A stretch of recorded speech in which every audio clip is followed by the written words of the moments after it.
It's 6 a.m. Your alarm goes off. In that precise moment, a chemical battle is being fought inside your brain. There is a part of you that wants to get up and crush the day. But there is another voice, loud, primitive, and persuasive, screaming at you, "Stay here, it's warm. Just 5 more minutes." Most people call this laziness. But Andrew Huberman, a neuroscientist at Stanford University, has a much more precise clinical name for it: limbic friction. That friction isn't a character flaw. It's a real biological response. It is your autonomic nervous system pulling the emergency brake. And here's the problem. We have been sold the idea that to beat that friction, we need motivation. We think we need to feel like doing it. But neuroscience tells us something radically different. Waiting until you feel like doing something is the most inefficient strategy for the human brain. Extreme discipline isn't a personality trait you are born with. It is a neural circuit that you build. It is a skill. And like any skill, it has rules, it has protocols, and most importantly, it has biological hacks you can use to outsmart your own mind. In this video, we are going to break down 10 scientific rules for building ironclad discipline, based on the neurobiology of dopamine and cognitive control. We are going to go from the absolute fundamentals to the advanced protocols used by Navy SEALs and elite athletes. And I want to ask you for one thing: stay until the end. Rules 8, 9, and 10 are the most counterintuitive. In fact, rule number 9 contradicts almost everything you've been told about how to make work fun, and rule number 10 is a 10-second hack that can double your learning speed. If you have ever wondered why you can focus on a video game for hours but can't read 2 pages of a book without falling asleep, this video is for you. Let's rewire your brain. Rule number 1, top-down control, the override switch. Let's start with rule number 1. You need to understand what you are actually doing when you force yourself to do something hard. There are 2 types of processing in your brain. First, there is bottom-up processing. These are your reflexes and impulses. You see food, you want to eat. You feel tired, you want to sleep. This is survival mode. It's automatic and it's easy. But discipline lives in top-down control. This happens when your prefrontal cortex, the most evolved part of your brain, takes command and says, "I know you're tired, but we are going to override that signal, and we are moving now." Huberman explains that it doesn't matter why you activate this control. It could be out of love. I'm getting up to pick someone up at the airport. It could be duty. I am a person of my word. Or it could be pure anger. The brain doesn't care about the reason. It cares about the mechanism. Every time you overcome limbic friction, you are generating neuroplasticity in this specific circuit. Think of it as lifting weights for your willpower. If you beat the friction of waking up early today, it becomes neurologically easier to resist junk food tomorrow. It is all connected to the same control panel. Rule number 2, pull dopamine from the future. Now, how do people like David Goggins or Olympic athletes maintain this top-down control all the time without burning out? That brings us to rule number 2, the narrative of anticipated reward. The common mistake is focusing on the pain of the process. "Ugh, the water is cold," or "running hurts." Huberman suggests that what extremely disciplined people do is manipulate their own dopamine. They tell themselves that the current pain is just the signal that something good is coming. There is a key concept here: dopamine. Dopamine isn't just the molecule of pleasure, it is the molecule of motivation and anticipation. If you can vividly visualize the feeling of victory you will have after you finish the task, your brain releases dopamine now, in the present. Huberman cites recent papers on delayed gratification, showing that if you know the wait is worth it, you start receiving the chemical reward early. So the practical hack is this: when you feel the friction, don't think about the effort. Think about how you will feel 1 hour from now when you are done. I will feel victorious. Use that image to inject fuel into your system right now. Rule number 3, energy management and the caffeine protocol. Discipline requires biological energy, and this is where 90% of people fail before 10 a.m. Let's talk about caffeine. Most people wake up and, almost like zombies, go straight to the coffee maker. This is a mistake. Huberman explains that when you sleep, your brain doesn't perfectly clear out adenosine. Adenosine is the molecule that makes you feel sleepy. It builds up the longer you are awake. If you drink coffee immediately upon waking, The caffeine blocks the adenosine receptors, but it doesn't eliminate the adenosine. It just sweeps the dust under the rug. When the caffeine wears off in the early afternoon, around 2 or 3 p.m., all that accumulated adenosine hits your receptors at once. This is the famous afternoon crash. The rule: wait 90 to 120 minutes after waking up before you have your first cup of coffee. This allows your body to clear the remaining adenosine naturally, using morning cortisol and sunlight.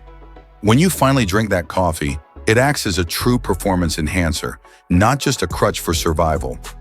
If you want discipline in the afternoon, you have to manage your caffeine in the morning. Rule number 4. Context fasting, the dopamine killer. We live in an attention economy. Huberman launches a very strong critique against passive consumption, specifically scrolling on social media. Imagine your brain as a gas tank. Every time you switch context, you watch a video of a cat, then a tragic news story, then a dance, then a recipe. You are spending a small amount of dopamine and metabolic energy to adapt to that new context. Huberman calls this the portable television with constant context switching. Our brains did not evolve to process 50 different scenarios in 5 minutes. If you spend the first hour of your day on your phone, by the time you get to your important work, your reward system is already tapped out. You feel burned out or apathetic, not because you lack willpower, but because you emptied the tank on irrelevant things. The rule: protect your dopamine. If you don't know specifically what you are looking for on your phone, close it. Train the ability to stay in a single context for long periods. Rule number 5. Reframing hate, using aggression as fuel. But let's be honest, sometimes no matter how much you visualize the victory or time your caffeine, you simply hate what you have to do. Maybe you have to study a boring subject or write a tedious report. Huberman shares a brilliant personal story from his college days. He had to study subjects he found unbearable. What did he do? He didn't try to find his passion. He did the opposite. He used the hate. He told himself, I hate this topic, so I am going to defeat it. I am going to master it so I never have to look at it again. This is pure neuroscience. When you get angry or go into combat mode, your body releases adrenaline, also known as norepinephrine. Adrenaline is for alertness and physical action. Dopamine is for mental motivation. If you don't have dopamine, meaning you don't have desire, use adrenaline. Use the aggression. Turn the task into an enemy you are going to crush. Interestingly, Huberman says that once you conquer the subject, you often end up liking it because the human brain enjoys competence and mastery. Rule number 6. Environmental friction and scruffing. Sometimes internal willpower isn't enough. You need external help. Huberman uses a very powerful visual metaphor: scruffing myself. Think of a mother cat grabbing her kitten by the scruff of the neck. It's the idea of treating yourself in the third person and physically forcing yourself into action. But to make this easier, you must manipulate your environment. If you are sitting in a warm class or a warm meeting and you are falling asleep, it's not just boredom. It could be the temperature or a lack of oxygen turnover. The rule: create friction for the bad habits and remove friction for the good ones. If your phone is the problem, leave it in the car. If you are falling asleep while studying, stand up, turn on bright lights, open a window. Discipline is also environmental engineering. Rule number 7, rest as a weapon, the balance. Here is where the grind culture gets it wrong. People think discipline means working 16 hours straight. Huberman is categorical about this. Learning and improvement happen in 2 stages.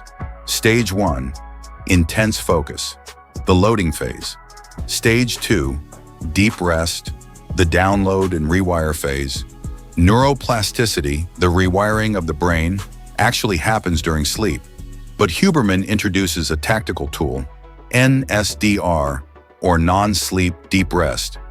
These are 20-minute protocols like yoga nidra or mild hypnosis that you can do in the middle of the day. Studies show that this accelerates neuroplasticity and replenishes dopamine levels. If you want extreme discipline in the afternoon, you need a reset at noon. It's not laziness, it's a tactical recharge. All right, we have covered the basics. Now we are entering the advanced protocols. These are the 3 rules I promised at the beginning, and they are the ones that separate the amateurs from the professionals of mind control. Rule number 8, the casino effect, intermittent reinforcement. How do you stay motivated for the long term? Intuition tells us, if I do something good, I should give myself a treat. You work out, you eat some chocolate. You study for an hour, you watch TikTok for 15 minutes. Huberman warns, be careful. If you reward yourself every single time, your dopamine system adapts. It starts releasing less dopamine for the same activity. The reward stops working. Do you know what the most addictive thing in the world is? Gambling, slot machines. Why?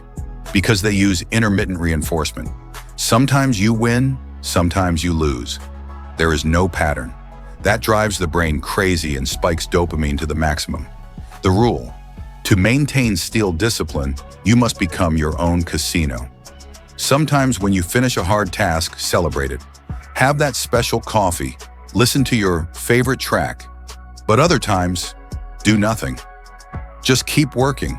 Delete the reward. By doing this, you keep your dopamine system in a state of reward prediction error. You keep your brain guessing and hungry. It's a video game strategy. Sometimes you find coins, sometimes you don't, and that is what keeps you playing. Rule number 9, do not stack dopamine, train naked. This rule is vital for the modern world. Nowadays, to go to the gym or start working, people do what Huberman calls dopamine stacking. You take a pre-workout drink, that's chemical support. You blast your favorite music, that's auditory stimulation.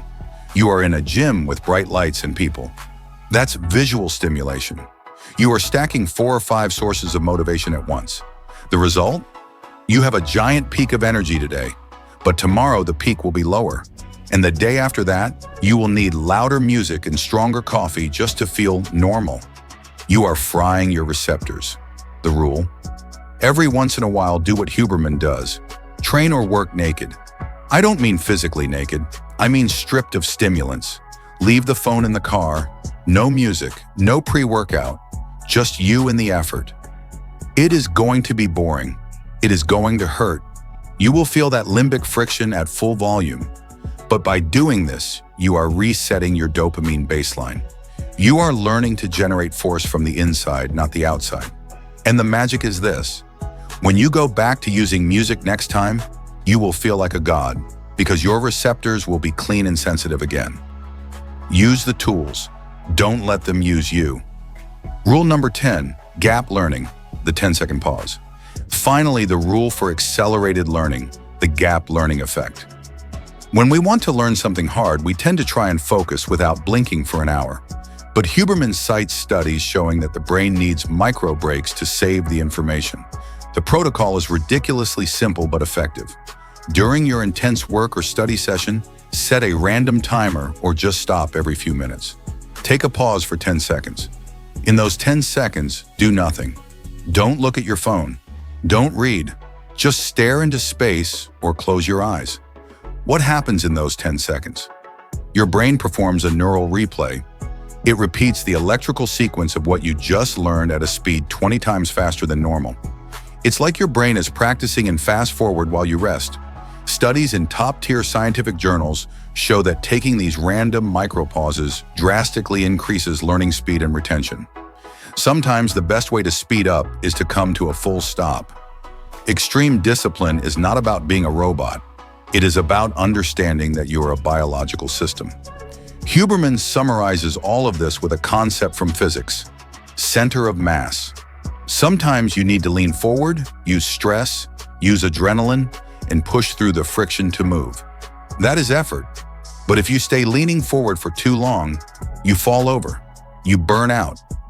You need to know how to return to the center, plant your feet flat, and use rest, sleep, and pauses to recover. The superpower isn't never getting tired. The superpower is knowing how to dynamically toggle between extreme focus and deep rest. It's knowing when to use the music and when to train in silence, when to drink the coffee and when to wait. Science has given you the tools. Now it is up to you to apply them. Start tomorrow. Wait 90 minutes for your coffee. Do not touch the phone.